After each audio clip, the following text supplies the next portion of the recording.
දිනටම සුබ උදෑසනක් සහෝදරවරුන්ට සලාම් අලයිකුම් තෙරුවන් සරණයි මම මේ වීඩියෝ එක මේම දාන්න හේතුව තමයි මේ අපේ මේ කත්නෝරුවේ සිරිධම්ම ස්වාමීන් වහන්සේ වැඩමලා මම ධර්ම දේශනාවක් කරන්න කැමති ඒ කියන ඒ ආදර්ශමත් දේවල් වලට මම ගොඩක් ආශ නිසා ඒ ස්වාමීන් වහන්සේගේ වීඩියෝ මම බලනවා කියලා මම වීඩියෝ එකක් දැම්මා පෙරේද.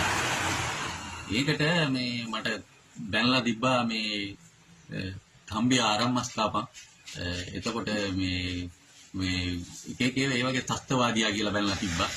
අපි එහෙම මේ කැත වැඩ කරන කෙනෙක් නෙමෙයි මම බුද්ධ ආගමටත් ගරු කරනවා, ක්‍රිස්තියානි ආගමටත් ගරු කරනවා, එතකොට හින්දු ආගමටත් ගරු කරනවා, මගේ ආගමටත් ගරු කරනවා. මට ආගම කෝකත් එකයි. මං අහන්නේ ප්‍රශ්නයයි ඔයාලගෙන් මේ ස්වාමීන් වහන්සේ ගෙන්නලා ඒ ආදර්ශමත් ඒ ධර්ම දේශනාව අපි අහනවට ඒ සතුටු නැති අය ඉන්නවනේ. ඒ කට්ටිය තමයි මේ විදිහට බයින්නේ. ඒකට මමද ත්‍ස්තවාදියා, ඒ බයින අයද ත්‍ස්තවාදියා? එහෙම බයිනයි.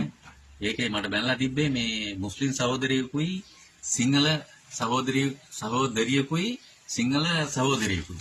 මම මේ කට්ටියට කියනවා ඔයාලා අදාන ආගම අනුව තවත් කෙනෙක් තව ආගමකට කැමති ඒ ආදර්ශමත් දේවල් ඉගෙන ගන්නවට ඔයාලා කැමති නැද්ද? එහෙම මේවා කරන්න එපා. ඒ ඕනම කෙනෙක් ඒ වගේ හොඳ පැත්තකට යොමු වෙනුන්නේ ඕනේ.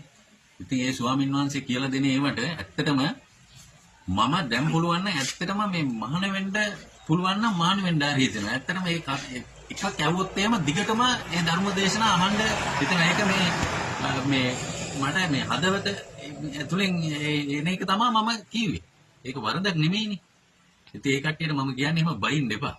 අපි ඔක්කොම මේ රටේ ලංකාවේ මේ ශ්‍රී ලාංකික මේ පුරවැසියෝනේ.